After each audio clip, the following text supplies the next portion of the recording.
I'm going to post on Twitter too. Good morning, everyone. This is the CAD Class Podcast. I'm Josh. I'm Jake. And we are thrilled to be here as usual. Each week we talk CAD, making, 3D printing, what's coming next, answer your questions live, show off some amazing projects, usually where we start showing off amazing projects. So it's nice to have you all. If you're here, say hello, please, in the chat. We'd love to know who you are, where you're calling in from, or where in the course you happen to be right now. So we're getting a lot of activity, and it looks like going to be graduating a whole bunch of people here pretty soon, Jake. I know, yeah. It's always really fun as soon as we get a big wave of people coming in from YouTube or Reddit or from some of our shorts, and we just see this big block of people coming in where they go week 0, week 1, week 2, and they're slowly getting more and more active down in the Discord, and it's just so much fun to see. So I love to see just how progressed people are going. So just heads up, this is a live episode. So Jake, your microphone is actually, it sounds like it's a little blown out on the high end. It's like something's funky is going on there. It's like blowing out as you talk loudly. Don't know. I'll tell you if I hear it again. Hey Sam, awesome to have you. Said I can't stay for class, but here, take my mic. That's awesome. That is awesome. All right, Jake. So shall we show off some cool projects? I think we should. So at the beginning of each week, we always like to show off exactly what... It's blowing out. It's blowing out. What the heck? Can you turn the volume down? Hey, PC Van Vliet. Nice to have you. Sorry, we're having some technical difficulties right at the beginning of the stream. Apologies for that.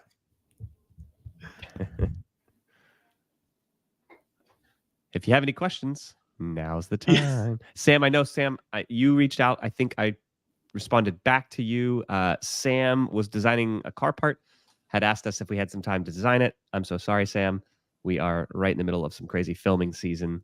But I bet somebody in our community would be really thrilled to help you out. So if you're still on here. Does it sound a little better? Yes. Fantastic. What did you do? Oh, I just opened up the... it blew out again. Josh, weird. I don't know what you want from me. I don't know. I'm just going to move the mic way away from me. Just talk quieter. It blows out the top end. I don't know why. Yeah, it's funny. Anywho, like an episode of NPR. Yeah, this is going great. This is just 10 out of 10. I want to show off a cool project I saw on I Made a Thing that actually changed the way we were thinking about the next revision of the book. Do you know what I'm talking about, Jake?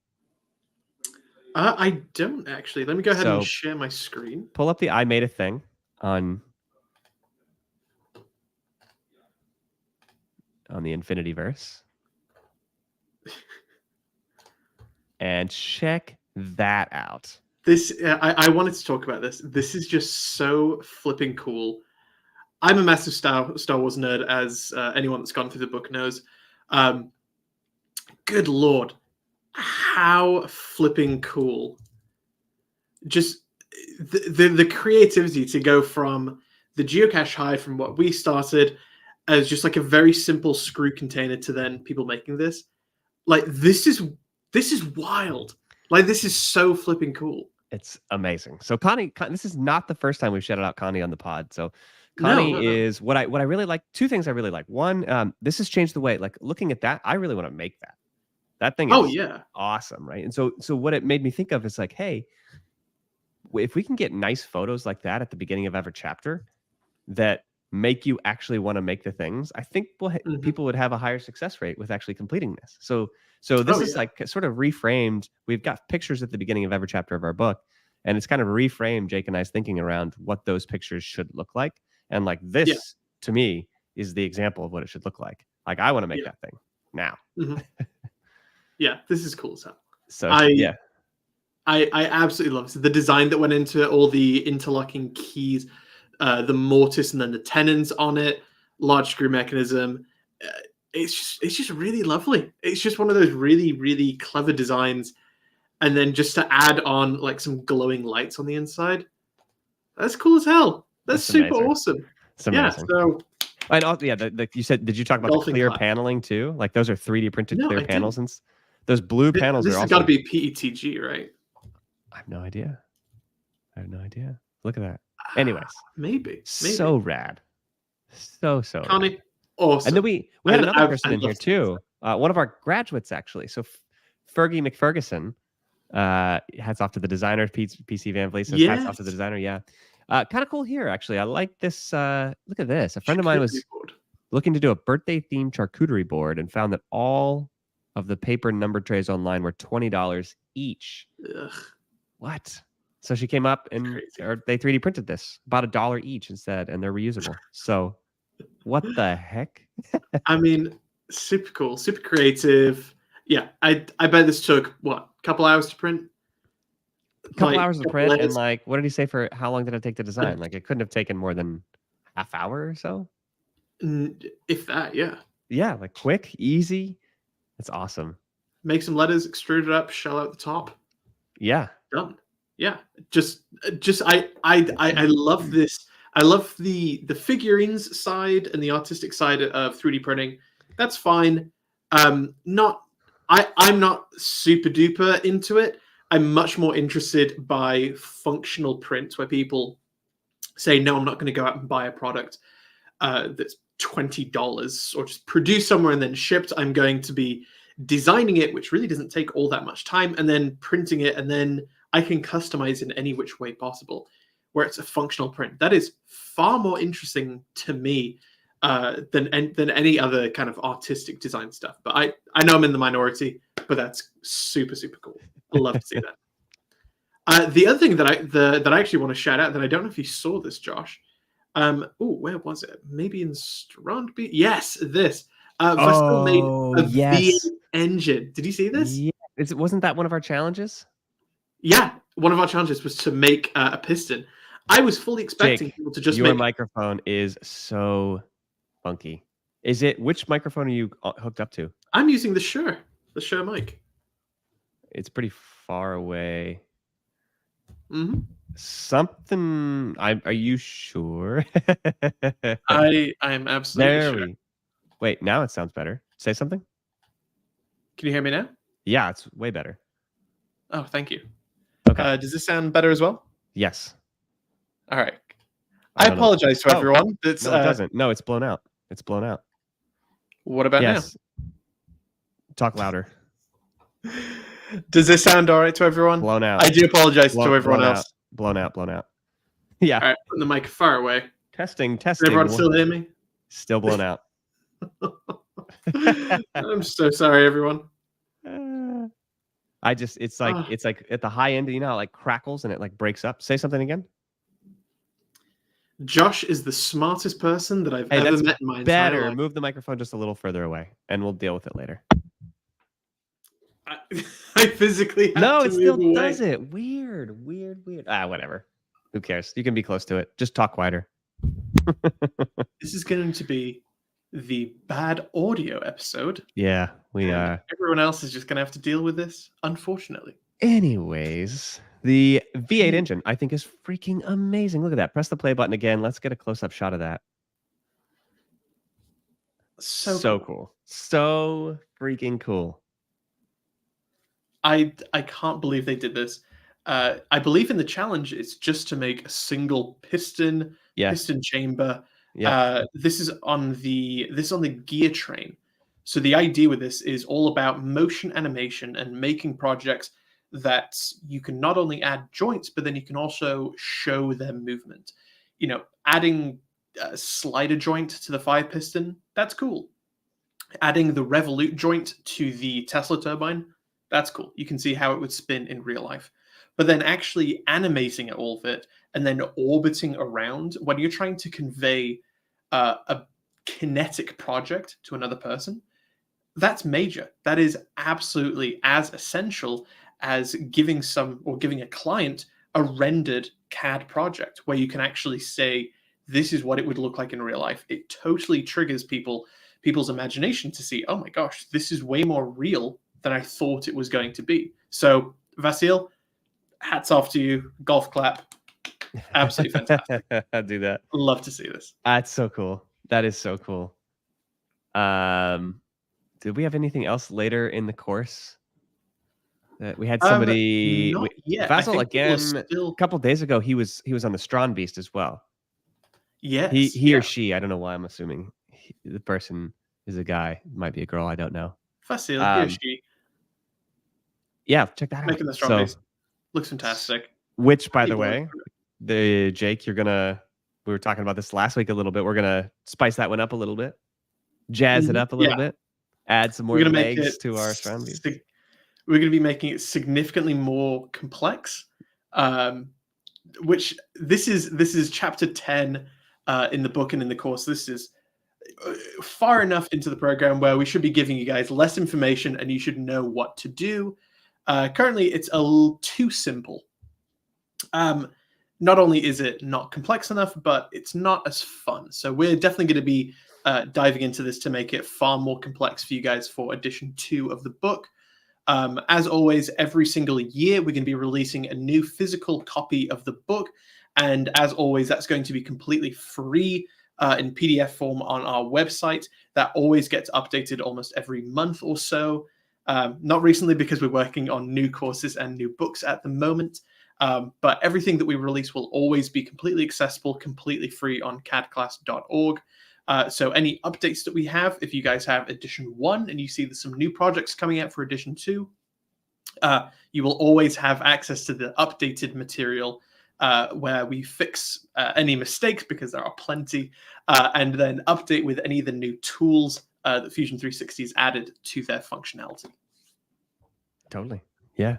All right. We had, I think, a couple of minor issues potentially, although I'm not sure exactly what these are. So, one, Connie once again was asking questions about this horizontal vertical constraint. She was having problems with the page 104, adding a tangent constraint to the top of the bolt. Yeah. And then it sounds like she did it again and didn't have problems with it. Do you have any sense of what's going on there? I looked through it. I tried to figure it out. I couldn't figure it out. So I'll actually bring up the project. Let me go ahead and share my screen. So the idea with the metric bolt problem, or the metric bolt project, is in the parametric design course. The whole purpose of it is that every single dimension and important parameter that you can say, oh, I want a bolt that's this size, this long, has a thread on this end. These are all features that we can parametrically drive. So if you say, I would like a longer bolt, something that's like 50 millimeters, you can just do that, and then your bolt becomes instantaneously changed. So you can add all different types of parameters to this, and you can reverse it if you'd like. So you can make custom bolts incredibly quickly. You only have to make this singular bolt once. But I want to say one thing: you do not have to make bolts custom. No, God, no. So this is meant to practice CAD. So just quick disclaimer on this course: we're not always showing you how to do these things so that you do it this way forever. This is just meant to teach you the CAD side of things, the parametric design side of things. If you want a bolt, you should just find it from McMaster-Carr. Yeah, there's or from a right CAD here, or from Granger or from any other source online that has these files. So, don't think you have to go and make every bolt from scratch. I just wanted to make that quick disclaimer. So sorry to interrupt, Jake. Yeah. As you were. On every single one of these pretty standard metric bolts, you'll always have a little bit of a thread. This is a straight thread, a knurl. This is a straight knurl, not a crosshatch knurl, which we normally make in the course. The idea is that you essentially just make a little triangular profile like this, little triangular shape right there. Then we can extrude it through the head to the other side, and then just pattern it about the central axis. Pretty simple, but was it Connie was having just a little bit of problem fully defining this triangle, so may as well go through it. It's pretty simple, but hopefully this will help. It's tough to say. So she said she gets an error message, failed to solve, when she tries to apply a horizontal vertical constraint to the top line. Yeah, so it seems that usually that happens when you're adding too many constraints to something and it is now over defined. It's kind of like cutting a piece of wood to be 5 inches long and then someone saying 7 inches, and you're like, I can't do anything. It's already 5 inches. So this is where we're going to go in and just kind of remove this. So let's go ahead and delete this. And we're just going to start from scratch. So I'm just going to make a very simple triangle, nothing too crazy. I can highlight all of this and add a equal constraint, so all of them are the exact same size, and this top bar is totally horizontal. But as you can see, we can still change the size of this. So I'm going to make this top line 0.1 millimeters. Great. It can still move around in the XY plane, or excuse me, the ZY plane. Oh, whoops, it's actually gone upside down. Do Control Z. Everyone's best friend.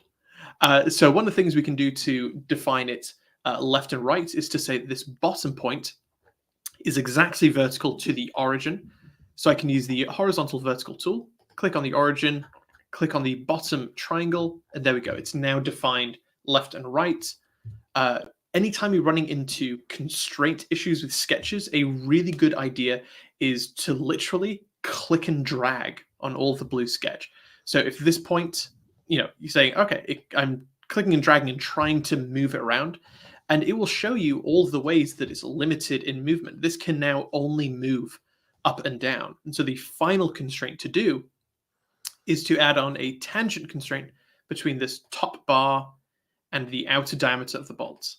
And as soon as we do that, our sketch is completely black, which means it is completely defined, essentially. So if it failed to solve there and it was somehow over constrained, but you couldn't figure out how it was over constrained, what would your process be for trying to troubleshoot that? Oh, whoops. It's completely deleted the head of my bolt for some reason. What? What's going on there?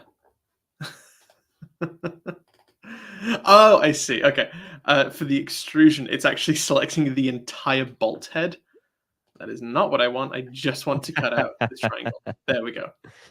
I was like, that doesn't look too much like a bolt.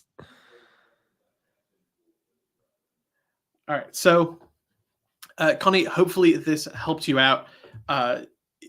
If you're in chapter 3, you're totally early enough in the course where simple mistakes happen all the time. So don't feel too bad about it. Simple things always trip people up more than the bigger things. But yeah, simple project, and weirdly enough, a fan favorite, which always confuses me. I know. Yeah, I don't know. I guess it's just one of those practical things. She did manage to get it to work, but it's one of those funny things where she got it to work but has no idea why. So it's like you hope to be able to figure these things out in a way that helps you in the future to solve future problems. But I don't. Sorry, Connie. Sometimes Fusion is like that. I think one of the ways I might go about trying to do it is deleting every constraint that I can find on that triangle and seeing if by re-adding them later, it does something a little bit differently. Because sometimes I think the most likely answer is there's some hidden constraint in there that is interfering with another constraint, and for whatever reason, Fusion just not going to tell you what it is. So PC Van Vliet says the same thing. Auto constraints, 5 issues. I remove all the restraints or constraints, I think is. So that's one way you could go about it. Another is you could just delete the triangle and draw it again somewhere in free space. Make sure that you can drag it around. Make sure that it's not limited in any way that you can tell, and then add the constraints that we talk about. But yes, constraints and dimensions and getting things to work nicely together is actually one of the things that takes just practice and finicking and finding and dragging and moving. And and it's definitely something that when you really understand constraints very deeply, it makes life so much easier with CAD, because you start to realize that you can replace a lot of the dimensions with constraints, which makes your sketch much less busy and much easier to work with, because instead of having 100 dimensions to work with, you only have 20. It makes your screen much clearer, and it just makes life better, just plain and simple. So interesting. Definitely. So David says the same thing. It was the same for me. I think it was hard to get the tangent to work. I got it working, but no idea how. I don't know. What the dickens? The other thing that may have happened is that people aren't projecting this outer edge. You see I've got this purple line right here. That's what I'm Oh, tangenting to. So interesting. if I delete that and get head on Yes. view, so this top edge is not actually on my plane that I'm working on. It's actually back here. So I think for a couple people, it may not work. We'll see what happens if you try to, what happens if you try to apply a tangent constraint to it? Can you even click it? Oh, it does work. That works just fine. I would then put that in the category. Oh, I think I deleted my horizontal constraint. Or vertical constraint. There you go. No, I just clicked on the wrong thing. Darn. It's like, heck, we're getting some errors. Nah. Bummer. Yeah, the project tool is the funkiest bit of CAD. It really is. Sorry to say, sometimes it's your friend, sometimes it isn't. And that's just how it goes. Sorry. Yes. I wish it was nicer than that, but it's tricky to explain that tool too. We've explained it a bunch in here, so we won't go into it again today, but it is a weird concept, projecting geometry from somewhere to somewhere else. Yeah. The best example I got is it's a shadow. That's it. Yep. You're taking information over here and projecting it over there. That's it. All right, we have had a couple of folks on the fire piston run into some issues. Probably a good time to bring the fire piston up. Yeah, with the slider joint. Yeah, the slider joint seems to trip some people up, and specifically ran into issue with the slider joint. Let's see. The piston does slide into the body, but it also runs through the entire body. I've tried the contact sets and also messing with the limits. Basically, the piston doesn't snap to the body like I was expecting. So, what do you think's going on here? I don't know. Let's go ahead and delete our contact sets, and we'll disable that. And then we'll just go through and work on this. So I'm going to delete that last slider joint. So currently, I have got my piston body, which is grounded, as you can see the thumbtack icon over there. The piston or the body end cap, this is rigidly locked in place. Then I've got my piston end and my piston. Those are both rigidly locked together, but they aren't grounded or joined anywhere. So these can move anywhere in the 3D world, but obviously we want our piston to go into our piston chamber. Because they are not in the right location, I cannot use an as-built joint. I need to use a joint. So for this type of joint, I'm going to change it over from a rigid joint to a slider joint. And on this, it's actually not asking for which components are you working on. It's asking for the snap location, which is essentially what is the circular, or in this case, the circular edge where the axis of the slider is running through.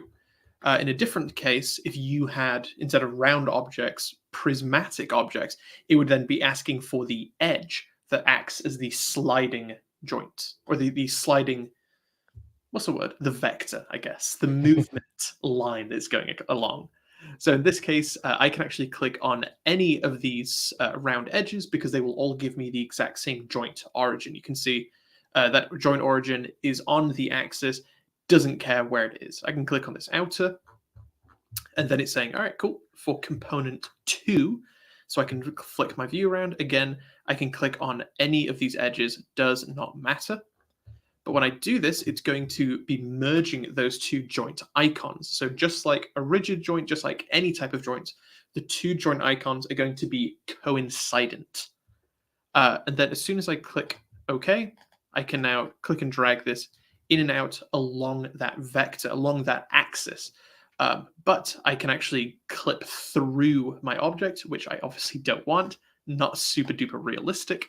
So this is where I'm going to be going into my assemble menu, and I would like to enable contact sets. For the contact sets, I want to say all bodies, if you want to. And this means, oops, why is that not moving? That's strange. Yeah, contact with sets, yeah. Ooh, funky. Okay, let's figure this out. Now that this is good, because this is probably the exact thing that's happening. Yeah.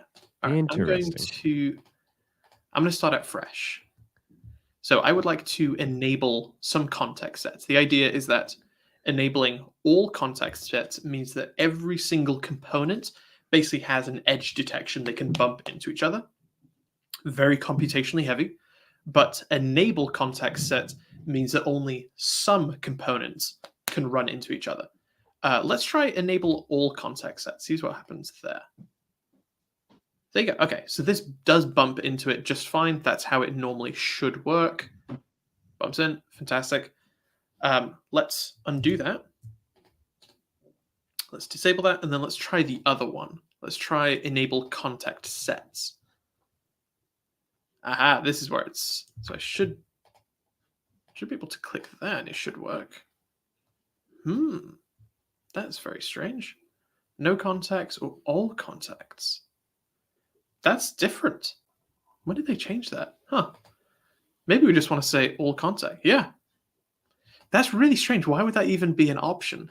So what are you clicking? New contact. What? So I clicked enable contact sets. Okay. And it goes right through. Which does nothing. I definitely need to look into this because that's very strange. It's enable all contact sets.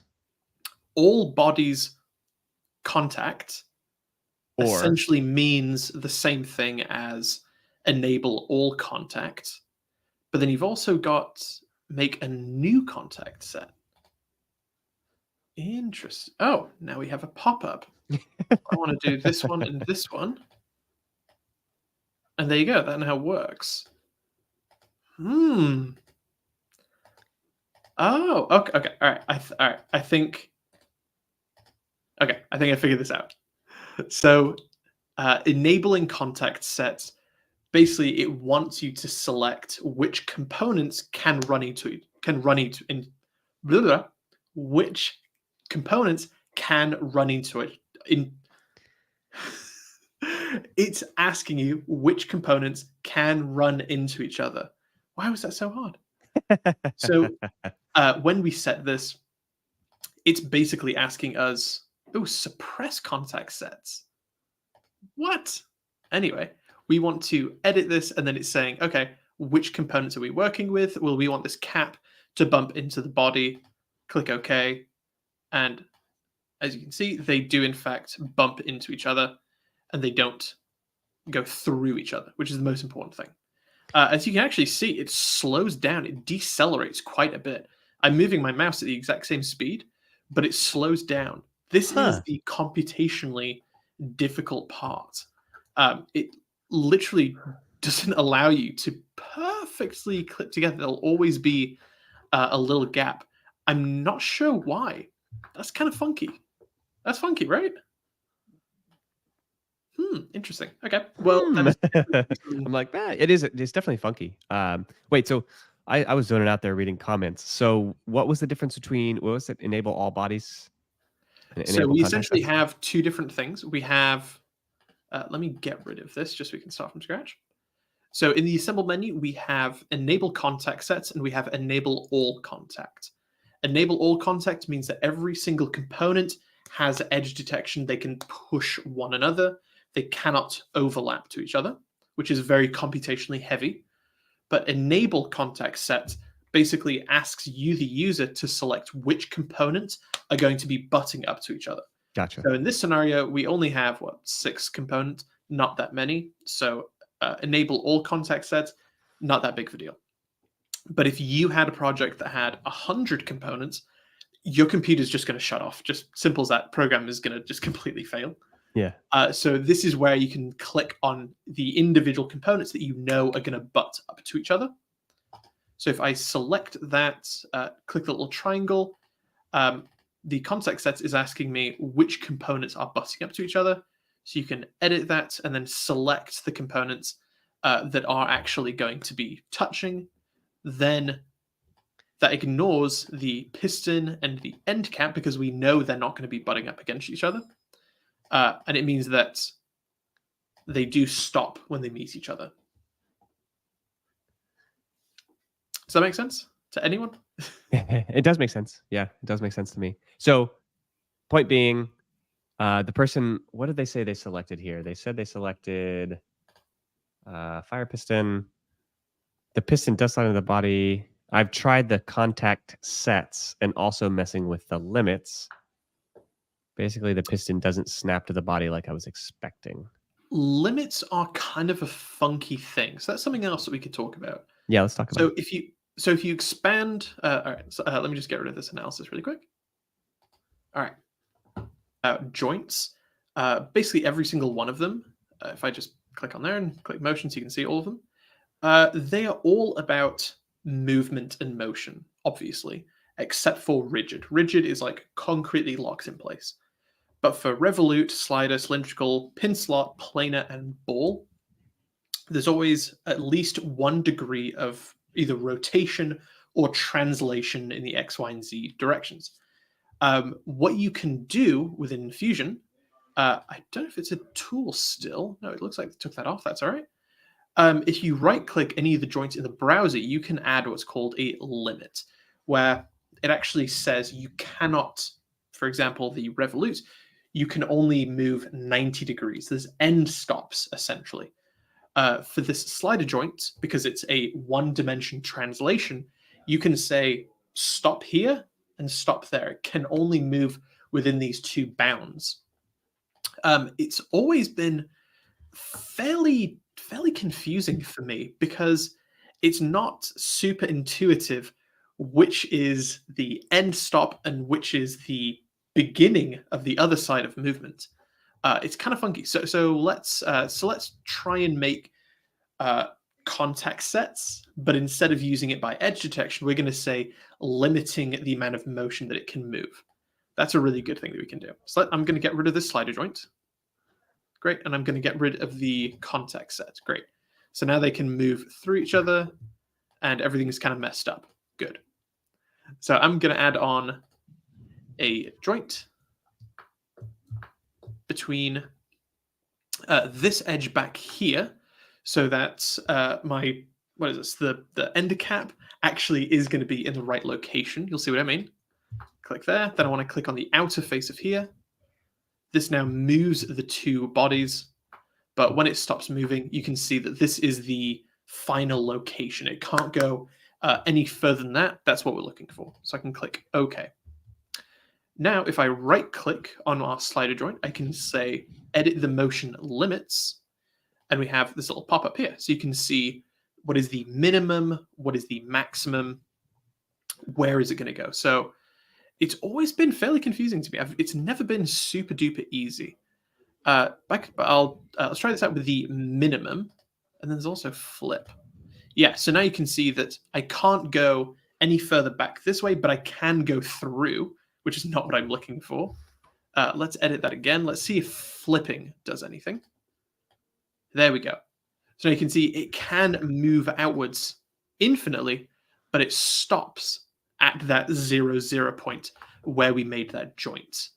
That's the end stop. So this is essentially the exact same thing as a context set, but it requires significantly less computation to do because it's not worried about edge detection. It's basically just saying, this is the starting point, so you can't go past here. It's just a stop.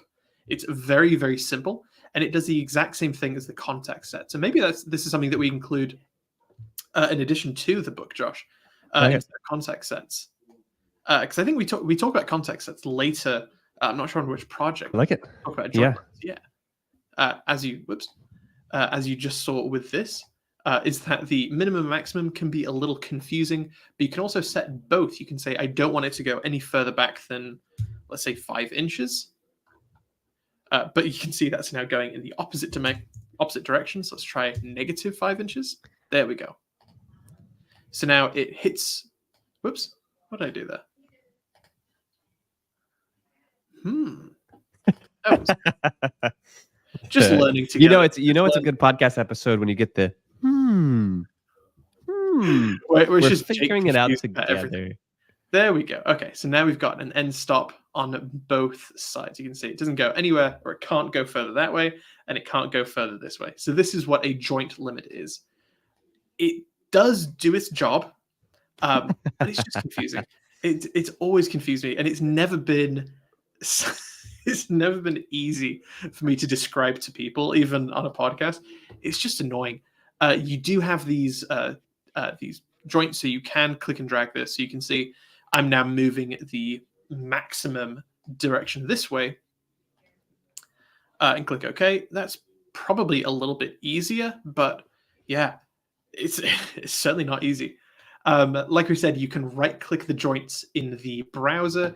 You can also right-click the joint icon in the timeline to get to that as well. I'm not sure what rest means. What does that mean? That might be new. Don't know. I have no idea. I do not know.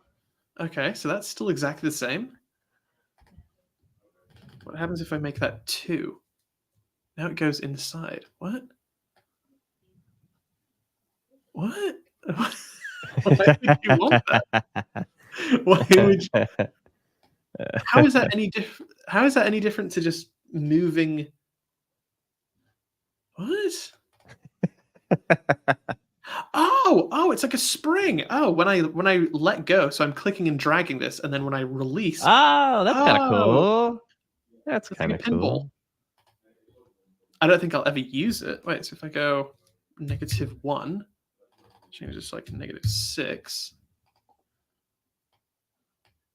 Yeah, that's the rest. Ah, okay, that's kind of fun. Then if I go the other way, boom. Ah, okay, that's kind of fun. I like that. That's cool. We're discovering stuff together. Hey, okay, here's something a little real. I know that I know that we portray ourselves as like, yeah, we're the experts in the field. We know everything about this program. It's not true. It's not true at all. Not only is this a software that is constantly adding more and more tools that are really big, like, oh, it's going to be adding configurations soon in the next update. But it also adds a bunch of small tools that aren't necessarily made public. So you just kind of have to learn about it. Sometimes that's annoying. Sometimes it's fun. But there's loads of stuff, really complex, large topic stuff that we simply don't know about. We're not the experts in that field. But then there's lots of really small stuff that we are still learning, which is always really fun. I've been using this program, for like 7, 8, no, oh my God, like 9, 10 years at this point. Good Lord. And I still rewatch fundamentals 101 basics videos on YouTube because there's always at least one tool that I didn't know about. It's something that I go, oh my gosh, how have I been living my life without this? By the way, PC Van Fleet says, by the way, thanks for the DXF tip last week. Used Fusion to design a couple of sketches and made a few cuts that way. That opens up a whole new level to use our laser. Yes, it does. It really, truly does. I think, yeah, the exporting as DXF is just such a powerful feature in Fusion. You want to show that really quickly? So if you wanted to... Yep. If you have... I don't know if you guys can see this. Let me turn off the body. If we have the sketch for the piston body right here, literally just the sketch, just some lines, you can always right-click them and then click Save as DXF, which stands for... and it is what is read by laser cutters. It's basically just a 2D scaled lines. I don't know. Laser printers can use. It's a file type that is used. It's a vector file type usable with lasers. Thank you. Sometimes. Although if you're trying to export that DXF into another software, who knows? It's half the time it would double up the lines. So I don't understand it completely. But you should be able to export your drawings as DXFs. And if all goes well, you should also be able to cut that on a laser. And remember, if laser is going to be, X and a Y, but no Z. So that's why you're working from a sketch as opposed to a body, not a 3-dimensional object. That's good. Shall we switch gears a little bit? So we had some questions firing up here, and you're filming the newest 3D printing course coming down the line. And I want to address something interesting, I think, about the 3D printing course. So we're actually choosing to focus on... Oh, your audio just cut out for a sec. What did you say? Can you still hear me? Yeah. Hello. Oh, weird. Yeah. So we 3D printing course. Where did I lose you? At the beginning. Yeah. Okay, so we're going to be filming, or we are filming right now. Jake is in the process of filming a new 3D printing In course, production. and we've had some discussion going on in the 3D printing channel about that course and what it's going to be about, and what printer we're selecting and why. And so I want to talk a little bit of philosophy around 3D printing and why we're going to start where we're going to start. So we'll reveal that here in a second. Mhm. And I think there's a lot of healthy discussion going on in the Discord. So I want to address some of this for people just getting into the world of 3D printing and kind of talk about pros and cons of different approaches. Mhm. So for I think we should start out starters, with a little bit of a timeline let's first. do it. Let's do it. Okay, so the 1970s. No, well, kind of, yeah. Okay, Seriously, yeah. So so the 1970s. yeah, So what happens? from the mid 70s, you have a bunch of people, not just one person, a bunch of people, essentially inventing SLA 3D printing, where it uses resin instead of extruded plastic, and they've invented 3D printers. We talk about this in a little bit more depth in our 3D printing course. It's really fun. Um, and basically, three large companies basically patented everything that you can possibly think of with 3D printing. Like every single minutia was patented, and unfortunately, it meant that no smaller companies could kind of make their own printers because they were already patented. And so around the 2000s, late 90s, these, I think, trademarks or copyrights, no idea the difference. They started to dissolve, and they were now or this technology was now publicly accessible. And so he had a huge onslaught of hobbyists that were now able to make a company where they made 3D printers and sold them. Things like MakerBot. They were one of the first really, really large desktop 3D printers. They were now no longer industrial machines. They were consumer.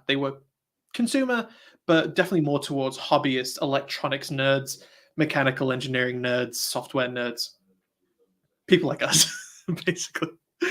And they were terrible. They were usually made of wood and hardware from like Home Depot and Lowe's. Like amazing that they existed, that they worked, but they were terrible, and they were super expensive. They were like $5,000.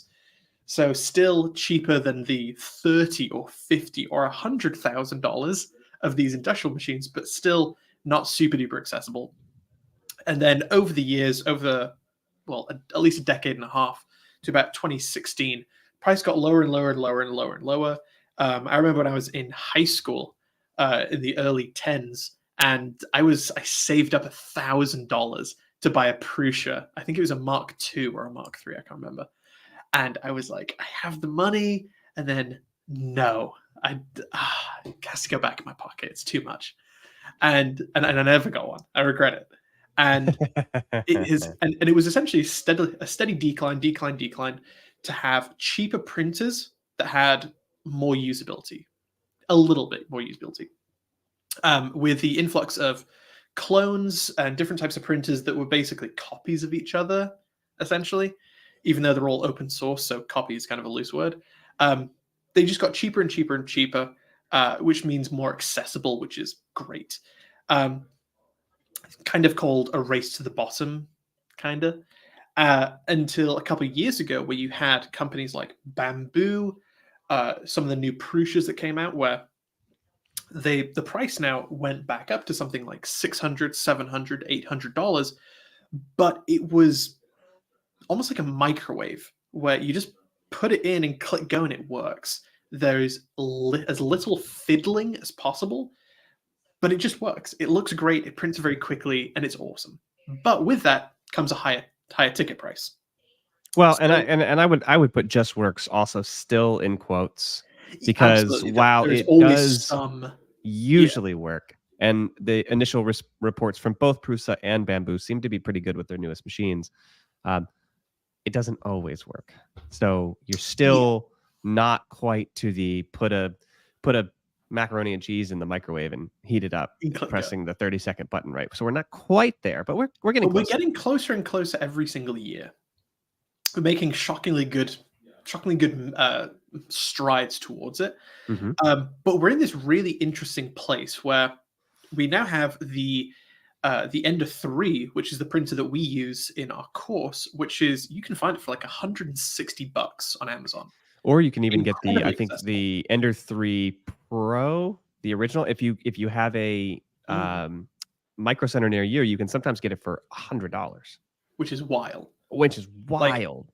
And accessibility is now at its peak. through the roof. And so this PC Van Vliet is actually spot on here. It's amazing what a well-tuned bed slinger can do. And bed slinger is just kind of a term used for some of the style. I'm not going to get too in depth for what bed slinger actually means here, but what's important about this is that it's an inexpensive 3D printer that requires a little bit of fiddling, but if you get it right, exactly like what he says here, recently went over this Sidewinder X1 with Clipper and input shaping, and so all these fancier things, and it's now printing 200 millimeters a second is pretty quick with stock hardware. You can get really, really nice quality models, learn 3D printing, and it's not so expensive to get into the hobby anymore. So these things, this is still a really interesting and viable path forward, I think, for most people that want to get in. If you don't have $1,000 to spend, if you don't have $1,500 to spend, if you're not even sure if you like it, right? It's like, why would I spend $1,500 on a bike if I didn't know if I wanted to ride my bike around? You wouldn't do that. You'd maybe get a couple $100 bike and see if you actually ride the thing. So, which is what everyone should do. If you're getting into woodworking or fixing up your car, you don't buy super expensive Klein tools. You go to Harbor Freight and you pick up some junky tools that are fine. They're fine. Yes. And PC Van Vliet, PC Van Vliet exactly says invest in knowledge. That's exactly the point. It's an investment in yourself, and a lot of times you're going to buy a 3D printer, and this is hitting on our course and why we made our course. You buy a 3D printer, you make stuff you find online, and then you want to make your own custom stuff, and you are faced with the daunting task of, here, what PC Van Vliet says, investing in yourself, investing in the knowledge. You need to make investments in yourself if you're going to get a lot out of 3D printing.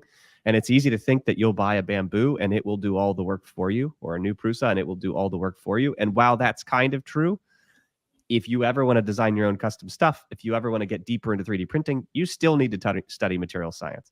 You still need to study CAD. You still need to invest heavily in your own knowledge. Again, as PC Van Vliet says there. So there is still this big investment. And I think, so Jake, we get on this. We're not telling everybody that they should buy a printer that you have to do a kit build, but we're still, I think, of the opinion that the best way to get into this is not to spend a ton of money, to get your hands on all of the components, to build the actual machine so that you know what the extrusion, so you know what the extruder looks like, so that you know what the hot end looks like, so you know where the electronics are stored, so that you kind of get an overall sense of the entire printer. And then if you decide that you want to upgrade and you really like this and this is something you want to keep doing, then you can resell that printer for basically what you bought it for. Yeah, most of the printers that I buy, it's so inexpensive that after I put 5 or 6 hours of maintenance and tuning into it, it's now no longer worth it. I just sell it on Craigslist, and it's maybe a year old, and you can sell it for $50 less. That's fine. Yeah, that's totally fine. I think what I want to do really badly, especially for the 3D printing book that's coming out next year, is to essentially make a 3-sided Venn diagram, where it's overlapping, where it's what is the knowledge that you're going to get out of it, how plug and play is it, and then what is the cost? Because there are definitely printers, for example, the MakerBot, where super high ticket price, but it's still not, I'm going to use this term, a microwave printer. It's still not a microwave printer. You still have to do a lot of the work. It also restricts the type of filament that you can use. Instead of using a spool, you have to buy one of their cartridges. Instead of using your own slicer, if you say, I really like Prusa slicer, or I really like Cura, too bad. You have to use their slicer. And it's terrible. It's so limiting. It's really not what you want to go for. But then there's also really cheaper machines where it's if I just spent couple maybe $50 more to get a machine that has a bed leveling built into it. So it's yeah, sure, I'm learning about how important leveling your bed is, which is hypercritical, but it's just work. It's just annoying work. So there is definitely a middle ground. And if And this changes if you're just a hobbyist, if you actually do want to build your kit and then learn about all the components, which we absolutely recommend. And then it means when something breaks, you know all the components that interact with it. Part of our course is that as you build up your printer, you're actually working in sections, working in sub-assemblies that join. So when you know one of those things breaks, it's like, hey, the hot end is connected through the PTFE to the extruder. So if you have an extruder problem, it has to be in that line. It has nothing to do with the frame, or the motors. It's just in this small system. So there's absolutely benefit to that. But just depending on who you are, there's different types of needs. If I'm building up a printer farm, where I have to make lots and lots of components for different people, and I'm selling pretty inexpensive, cheap, little plastic clips or something like that, am I going to get a Bamboo P1 where it's like $1,500? No, I'm not. I'm absolutely not. Am I going to... and then if you're making a farm, are you going to buy 5 of those, 10 of those, 20 of those? No, absolutely not. You'd never make back your investment, ever, ever, ever. But if you buy something like one of the printers that we use, an Ender 3 V2 Neo, where it does have silent motherboard, metal extruder, auto bed leveling, emergency shutoff, a really nice screen. It's just nice. It's fine. And that runs up like $250. That's it. Yeah, and the V3, I think the V3 as well has a lot of it's like advanced functionality. You don't actually have to build it. So we're not going to be teaching anything about how to build that printer in the course. Mm-hmm. So, if you don't actually want to build the printer and you just want to buy something that works straight out of the box, then the Ender 3 V3 is like much closer to that for a couple $100 still.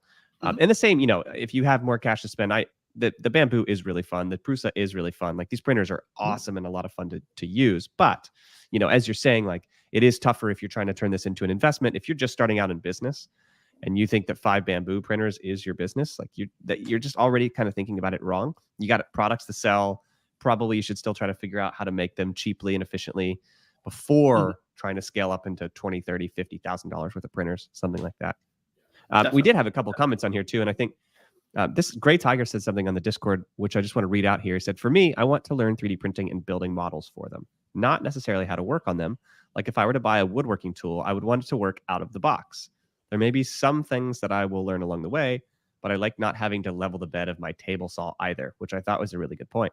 When something inevitably goes wrong with my machine, I'm okay troubleshooting from there. Some people that might not be the case, but it's nice to know what it's supposed to be from the beginning. So basically he's saying, and I think this is a good point, if you're buying a table saw and every time you go up to the table saw, you have to do something to get your wood to lay flat against the machine, it is a little bit frustrating. So, that said, totally understand that point of view. You can still build one of these kit builds. It's like Legos, man. It's so actually fun to do it. And then buy another printer as well. Resell this less expensive printer, but you've still gotten your hands on it. You've done the thing. You've leveled the bed, and that way, even when these auto bed levelers are supposed to do the trick perfectly, when they fail a little bit, you can spot that in your model. You can spot that because you've had that kind of experience doing it with something. But I agree, like you don't always have to buy something that you have to build and then finish to mess around with for a year. So I thought that was a good point. But that said, we're still going to focus on the original Ender 3, and if you want something that works just almost out of the box, that's much, much easier to set up, the Ender 3 V3 is really, really awesome for $200. It's not that much more expensive. No, it's only $40 more, something like that. Comes with all of the stuff we upgraded anyway on our original Ender 3, but it does have the downside of you don't actually build it, so you don't put your hands on all these components, so you don't, like if something goes wrong, you haven't gone through the process of doing it. So we are going to show you the more in-depth build, but also say, hey, you could do this with other printers as well. And I've got 2 points that I think you'll like. Our very first 3D printer that both you and I got was a Monoprice Mini. No, what was it? Monoprice Mini Select V2. Yes. It's about this big. The build volume was tiny, and it was a plug and play. Literally, the only assembly was like putting on like a little spool tube on the side of it. That's it. But playing around with that was magic. That was flipping magic when it was Yeah. working. And yeah, I love that little machine. But after using it for a month or so, and I got a clogged nozzle, I was like, ah, I have no idea what to do. I have no idea how to fix this because this was a microwave and now it's a broken microwave. I don't know how to fix microwaves. And so I think there is definitely some, especially we aren't in the microwave perfect 3D printing world yet. Therefore, kit builds are still relevant.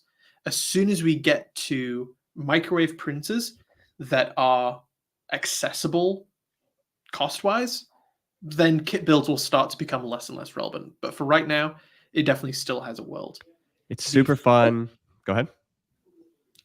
The flip side to it is that there are certain components on these, upgraded next rung in the ladder printers that have auto bed leveling, a silent motherboard, an LCD screen, Wi-Fi enabled access. You don't need to use an SD card. That's, these will get better and better and better, and these will become the standard. What a lot of people don't realize now is that printers in the past didn't always have a heated bed. That wasn't always a thing. If it was just assumed that you would print in PLA, which technically doesn't need a heated bed, and then you would just have warping issues, and so you would always use hairspray or blue tape or ABS juice or whatever. There'd always be some trick or accessory or consumable that you would use to get around this. And then now the cheapest printers that you can buy have a heated bed because that's now the standard. So we're definitely moving into where all of the niceties of 5 years ago are now the default, which should be expected, So the bed leveling, I think that's going to be totally standard in the coming future. Instead of a $50 upgrade and 2 days of pulling your hair out trying to figure out the code. So yeah, I'm definitely excited to see where this goes, and then especially where the upgrades are going to be from machines in 5 years. Definitely. Yeah. No, I'm loving seeing the upgrades, seeing the kits. I think another analogy that's kind of interesting here is if you were to buy, an early 2000s Honda Civic, for sure when you buy that car, if something goes wrong with it, you can find the part for not very much money. Mm-hmm. And one thing I think people forget is not just is there a higher cost for some of these newer printers, but there's often less availability of the parts. So when you do have something that goes wrong, one of two things can happen. One, the part's so expensive that it's annoying to buy it. And you're like, wow, like $200, I could buy a printer for $200, right? So that's an issue that you'll run into when you buy a nicer printer like that. Another issue that you can run into is actually the part runs out. You can't find it. Or the shipping is international. And so you have to wait a month before that part comes in. So you can think about the original Ender 3 as kind of like the Honda Civic of the 2000s era, where for sure you're going to be able to find the component. For sure somebody has talked about how to solve the problem you're running into. For sure there's a community around what you're doing. And for sure that if something does go wrong, you can kind of empower yourself to solve that problem. There'll be no additional wait times, things like that. And so I think with the new shiny objects, people tend to forget that part of it. That is, these still will break occasionally. Yeah, and so there's this availability of parts. There's this lag time for how long it takes to fix it. There's the lack of information in the community around what it is that's actually wrong. And so all of those things make it so that the newer printers, while great and working right out of the box, can turn into a headache quickly for some people who aren't familiar with what might be going on, who aren't comfortable troubleshooting their own things. So we just said, hey, let's just use the most widely available printer ever, the best-selling 3D printer ever. Assume that the parts are going to be there. Assume the community is going to be there, and we'll shore up the knowledge around it. And then if you want to upgrade from there, you are well set up to do that. Honestly, you can take this, you can build the kit printer, you can get it working, you can print a couple things on it, and then you can sell it right away if you really love it and just buy something fancier. That's totally a path I would recommend doing. And it's also like Legos. And excellent for mods. Yeah, PC Van Fleet, tons of mods. You go up on the forums and people have all kinds of stuff pre-designed and pre-built. I always make this little tool holder for mine, which I really love. It's like the first thing I print every time. Tons and tons of modifications, tons of customizability. It actually, I was printing the other day at 120 millimeters a second, and I want to continue to try to push the firmware to see how quickly I can go on decent prints. So all of that said, why do we choose the original Ender 3? It's not the best printer in the business. It's not the least finicky. It's none of that stuff, but it will give you hands-on practice. It will force you to figure out some of what's going on. And it's the gateway drug. It is the gateway drug. It is the best place to Yeah. start, the least expensive, and the most modifiable, most availability of parts. Yeah. I think that's a fantastic place to finish the talk on. Great spot to end it. Marion, hello, Marion. Thank you, everybody, for joining us once again. And I think... Oh, I actually want to talk about something before we go. Yes. I know we're just past an hour. Go we are currently working through some of the preliminary stuff for edition 2 of our book that will be coming out in summer next year. And one of the things that we really love to see, that we really want to include, is the fact that we've got such a fantastic, huge community of people that are making custom things and working on the challenges and just making stuff that's totally blowing Josh and I away. So one of the things that we're going to be including in the book is putting much more of an emphasis on showcasing all of you guys' projects you guys have been working on, posting to the Discord, because we absolutely love to see it and we want to showcase that as much as possible. So if you guys have any really fantastic projects in CAD or in 3D printing that you want to show to the world, definitely post it on Discord, on the iMaker thing, or on any of the challenges, or inside, or really anywhere in Discord. Projects, anywhere you put a photo in Discord, tell us about it a little bit. A little blurb. We love to see it. And we will if we both like it, which I'm sure we will, we'll reach out to you to see if you're cool with us putting it in our next edition for the book. Obviously, we keep it totally anonymous. But yeah, just to kind of show off all the amazing things that you guys are working on that we're just so excited to see. So excited. And we were talking about this yesterday. So it's kind of like when I was in grade school, you make a piece of art and it gets shown on the wall. And then you want to bring your whole family in and tell them how, like, oh, my art's on the wall, right? So we're actually kind of hoping to reproduce that a little bit and say, hey, world, check this out. These are people in our community building projects in our book that it's evidence that you can do it. And also it's just kind of fun. So we want to showcase you all. You guys make it possible for us to do what you do. Your donations, your course purchases, coming to these sessions, these live YouTube sessions, and just spreading the word, telling other people about us. This is what keeps us going. So we want to make sure that we're continuing to show off what you do, continuing to highlight our community and how awesome you guys are. And honestly, the sky's the limit. There's a lot of ideas that we have coming down the line. There's a bunch of books and courses we're working on now, and we want to keep you guys highlighted in all of that. Yeah, definitely. So thank you so much. This has been a great week. Hope you learned something new. I've just read that you answered on Discord. Thanks so much. I was reading Marion's comment before we leave here. It has been great to have you on the CAD Class Podcast. Once again, I am Josh. I'm Jake. And I'll see you later. Have a nice day. Cheers. See you guys. Peace.